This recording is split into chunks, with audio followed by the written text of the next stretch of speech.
Tosika fameno fiahina ara-tsosialy amin'ny alalan'ny fanampiana ara-bola tsy misy fepeto ho an'ny eto andrenivohitra sy ambanivohitra hiatrehina ny valanaretina covid-19 nanao fanambarana ny filoham-pirenena malagasy ny 20 martsa 2024 ny irosoana amin'ny fihibohana amin'ny ampahany teto Antananarivo Tomasina voakasika izany ihany koa ny tao amin'ny faritry fianaran-tsoa nanomboka ny 3 aprily 2024 namorona tetika asa ara-tsosialy hanampiana tosika ireo vahoaka marefo eo amin'ny ady amin'ny valanaretina covid-19 ny fitondram-panjakana ny arahana tamin'ireo mpiara-miasa ara-teknika sy ara-bola tanjony ity tetika asa ity dia ny ahafahana manamaivana na manena ireo vokatra ratsy ara-toekarena mety ateriky ny fihibohana ny soratra anarany ny aniva ny fokotany ireo fianakaviana na tokantrano maniry ny sitraka ny fanampiana naran'le olona zay tonga eo dia miisan'ny ao an-tranony dia miasan'le koa le chef de ménage na zay olona tonga eo dia manana aretina dia izy rano fisotro trano ipetrahany zany anontaniana daholo misy masitsivana izay ampiasainy zareo dia arakaraka le vulnérabilité an'le olona no mava hoe mahantra tokoa izy mila le fanampiana sa tsy anamarinina izany amin'ny alalan'ny karne pokotany sy kara-panondrom-pirenena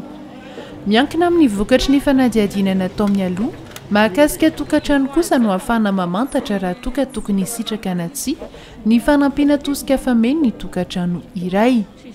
mipetraka eny anivon'ny fokotany kosa ny lisitra farany ahitana ny anaran'ny loham-pianakaviana isitraka ny fanampiana mariana fa isaky ny tokantrano no misitraka ny fanampiana tosika fameno fa tsy isaky ny olona tsirairay akory tokantrano iray ahitana fianakaviana na ankohonana ary misy loham-pianakaviana iray mitentina iray etsy ariary isaky ny tokantrano ny fanampiana aloha indray mandeha ao anaty ny iray volana azon'ireo mpisitraka raisina eny anivon'ny fitoerana miandraikitra ny fikirakirana vola amin'ny alalan'ny finday ny postra ary ny banky ihany koa ny fanampiana hisorohana hatrany ny fifampikasoana sy isian'ny fifindrany aretina covid-19 araka ny toromarika omeny ny filoha Andry Rajoelina ny 12 aprily 2024 nandritry ny fampahafantarana tamin'ny fomba ofisialy ny tosika fameno teny amin'ny lycée teknika Alarby dia ireo tokantrano nanoratra anarana amin'ny aloha no tokony hisitraka io fanampiana io avokoa saingy misy kosa ireo tsy maintsy ho atao lahara-pahamehana anisan'izany ireo anatiny ireo sokajy manaraka ireto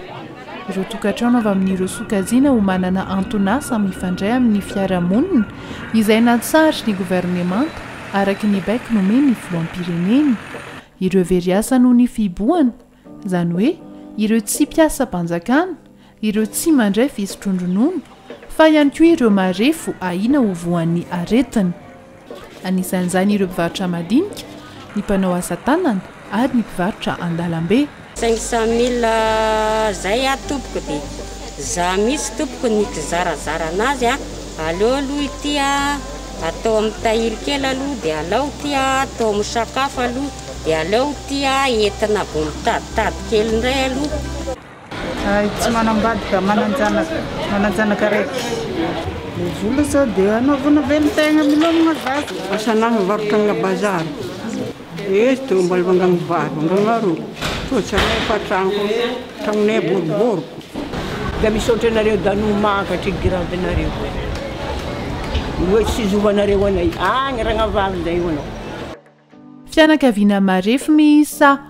fito alina sy roetsy no any eto amin'ny faritra Analamanga Matsiatra Ambony Atsinanana ary sitraka ihany koa ny faritra Nosy Analanjirofo Atsimandrefana ary Alaotra Mangoro no isitraka ny anjiany faharoa amin'ny hetsika tosika fameno